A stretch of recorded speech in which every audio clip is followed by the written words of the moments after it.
আমি প্রথমে আপনাদেরকে ধন্যবাদ জানাচ্ছি এই কারণে যে আপনারা আমাদের কাছে এই সংশোধন সংক্রান্ত যে আবেদনগুলো দীর্ঘদিন ধরে অনিষ্পন্ন ছিল সে ব্যাপারে আমরা যে কাজ করেছি সেটা সম্পর্কে আপনাদের কৌতূহল এবং আপনারা জানতে চেয়েছেন যে আমরা কতটুকু অগ্রসর হয়েছি এবং সেজন্য আপনাদের মাধ্যমে আমি আজকে সবাইকে এই কথাগুলো জানানোর জন্য সুযোগ পেয়েছি সেজন্য আপনাদেরকে ধন্যবাদ।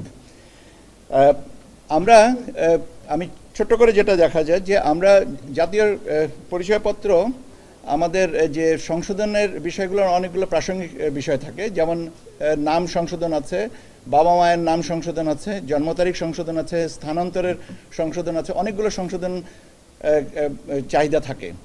তো আমরা মোটামুটিভাবে এই কমিশন যোগদান করার পরে কাজ করা শুরু করা থেকে এই জিনিসগুলো নিয়েও আমরা প্রতিনিয়ত আলোচনা করছিলাম এবং আমরা মোটামুটিভাবে একটা সিদ্ধান্তে আসি যে এই মানে কি বলে কারেকশনসগুলোকে জিরো লেভেলে আনা যায় কিনা।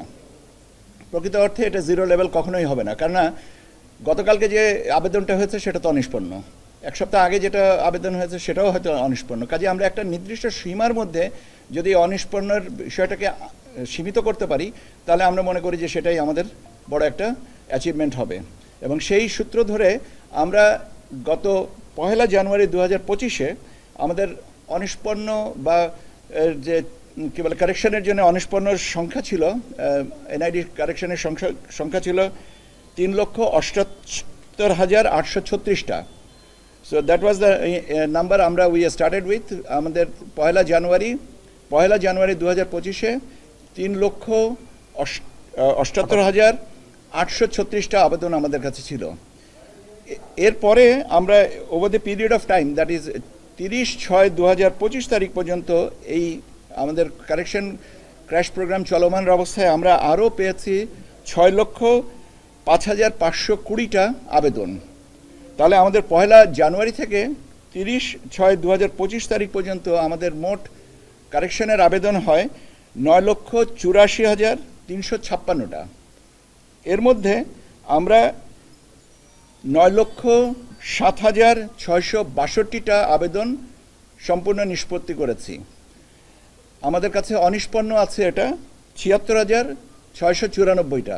এটা এই বিগত 1 মাসের ভিতরে যেগুলো মূলত 1 মাসের ভিতরে যেগুলো সাবমিট করা হয়েছে সেইগুলো কিছু 2-1টা ক্ষেত্রে, কিছু বিচ্ছিন্ন ক্ষেত্রে হয়তো গত 3-4 মাসেরও পেন্ডিং আছে, যেগুলো মূলত তদন্ত, বাড়তি তথ্য এবং যারা এটা আবেদন করেছিলেন তাদের অনুপস্থিতির কারণে এই জিনিসগুলো অনিষ্পন্ন হয়ে আছে। তো আমরাও এটাও চিন্তা করেছি যে এটা একটা নির্দিষ্ট টাইম দিয়ে এর ভিতরে যদি এটা অনিষ্পন্ন করেন বা তথ্য প্রদান না করেন তাহলে আমরা সেগুলোকেও আমরা একটা সিদ্ধান্তে আসব যে তারা আর চাচ্ছেন না। এটা বিভিন্ন কারণে নাই চাইতে পারেন, হয়তো তাদের অনুপস্থিতি আছে, আল্লাহ না করে যদি তারা মৃত্যুবরণ করে থেকে থাকেন, এই সমস্ত জিনিসগুলোকে আসে।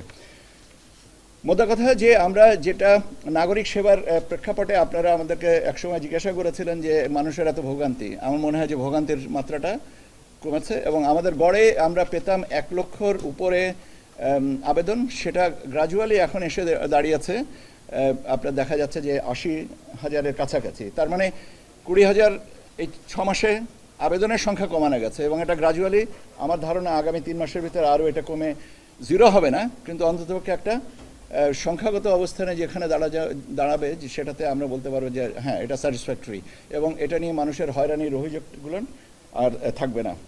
আর এটার ব্যাপারে যদি আরেকটা তথ্য আমি আপনাদেরকে শেয়ার করতে চাই, সেটা হচ্ছে যে 2020 সাল থেকে আমরা যখন এই ক্যাটাগরি করে আপনার কারেকশন প্রসেসটা শুরু করি, তার থেকে অ্যাজ অন টুডে মানে আমি 30শে জুন পর্যন্ত আমাদের মোট আবেদনের সংখ্যা হচ্ছে 54,76,114টা। আর আবেদন আমরা এর মধ্যে নিষ্পত্তি করেছি 53,99,420টা। তো মানে সংখ্যাগত হিসাবে আবার ওই পুরনোটাই আসে, 76,694টা আমাদের কাছে এখনও অনিষ্পন্ন আছে, যেটার বয়স 1 মাস বা কয়েকটা ক্ষেত্রে 1 মাসের বেশি, যেগুলো আমরা এখনও পর্যন্ত তথ্য পাইনি। এই হচ্ছে স্যার আমাদের মোটামুটিভাবে আমাদের আপডেট। এখন আপনারা আমাদের সাথে নিশ্চয়ই একমত হবেন যে কাজটার আমাদের সহকর্মীরা মাঠ পর্যায়ে নিরলস প্রচেষ্টার মাধ্যমে এটা করেছেন এবং আমি মনে করি যে আপনাদের মাধ্যমে তাদের একটা ধন্যবাদ পাওয়ার সুযোগ আছে এবং আমি মনে করব যে এটা আপনারাও সবাইকে বলবেন যে এনআইডি কারেকশন নিয়ে যে হয়রানি ইনশাল্লাহ এটা আর থাকবে না। আপনার কোনো প্রশ্ন আছে?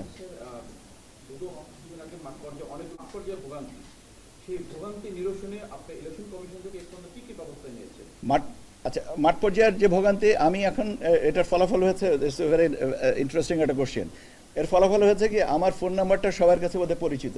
আমি এখন SMS এর মাধ্যমে অথবা টেক্সটের মাধ্যমে হোয়াটসঅ্যাপে আমাকে অভিযোগপত্র পাঠাচ্ছেন মাঠ পর্যায়ে থেকে।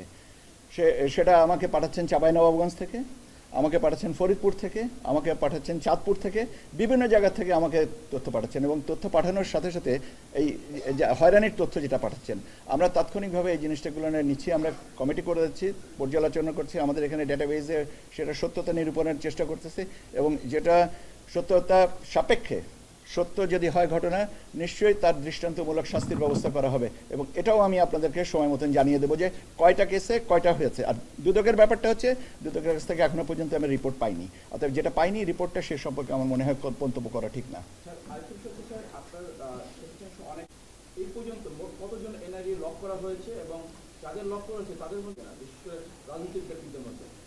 এটার উত্তরটা আমি রেডিমেড না, এই প্রশ্নটা হবে আমি আশা করি না। লক থাকতে পারে, আমি আমার জানা মতে আমার এনআইডিও নাকি লক করা আছে।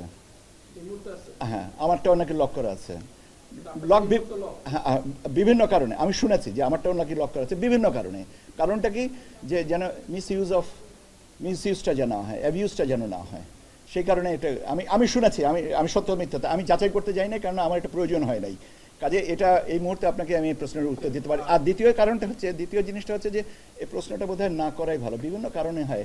এখন কারোর ব্যক্তিগত বিষয়গুলো নিয়ে আমার মনে হয় তথ্য নেওয়াটাই ভালো।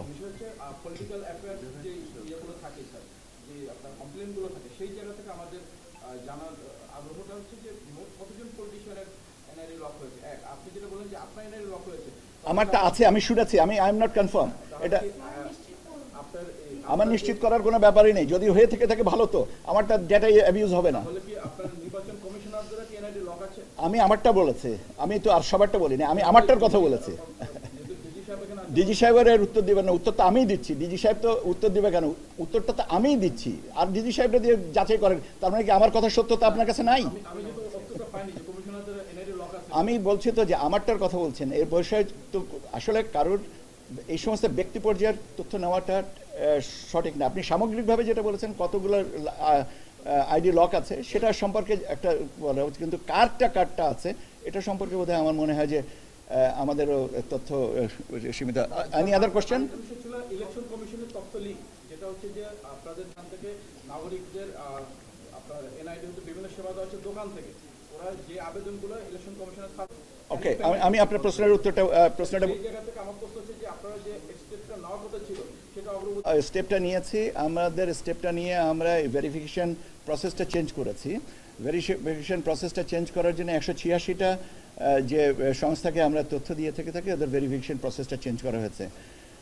একটা ক্ষেত্রে এটা 30শে জুন পর্যন্ত ছিল এবং গতকালকেও আমরা বেশ কয়েকটা অর্গানাইজেশনের ভেরিফিকেশন প্রসেস তারা আপডেট করে নাই দেখে আমরা তাদের সার্ভিসটা ব্লক করেছি। উই এক্সপেক্ট যে তারা ইমিডিয়েটলি তারা এটাকে ক্লিয়ার করবেন। আর দ্বিতীয় জিনিসটা হচ্ছে যে ব্যাংকার্স অ্যাসোসিয়েশন থেকে ওনারা বলেছিলেন যে ওনাদের এই সিস্টেমটা আপগ্রেড করতে, কেন ওনাদের ইন্টারফেস অনেকগুলা, সেখানে ওনারা 10টা দিন ওনাদেরকে সময় বাড়িয়ে দেওয়া হয়েছে। আর বাট মোস্ট অফ দ্য কেসেসে এটা ভেরিফিকেশন প্রসেসটা রিভার্ট করা হয়েছে। কাজে এখন ওই যে আসবে, এখানে একটা জিনিস আমার মনে হয় বলে রাখা ভালো যে কারোর বিজনেসের ক্ষতি হোক এটা না, কিন্তু আমি যখন একটা কারেকশনের জন্য আবেদন করছি I should be using my own cellphone number.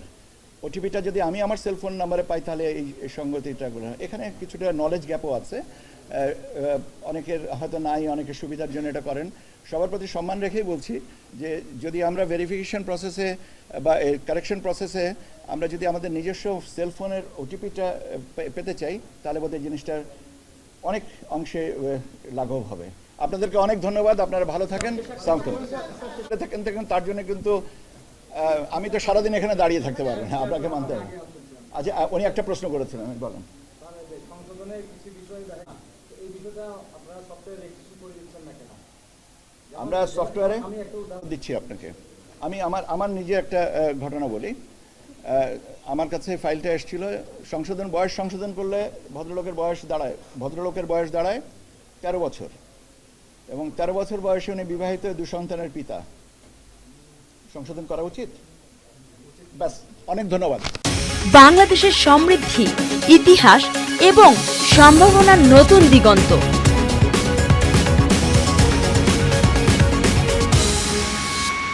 স্বাগত জানাই। ভোক্তা টিভি হোক আপনার বিশ্বস্ত খবরের উৎস।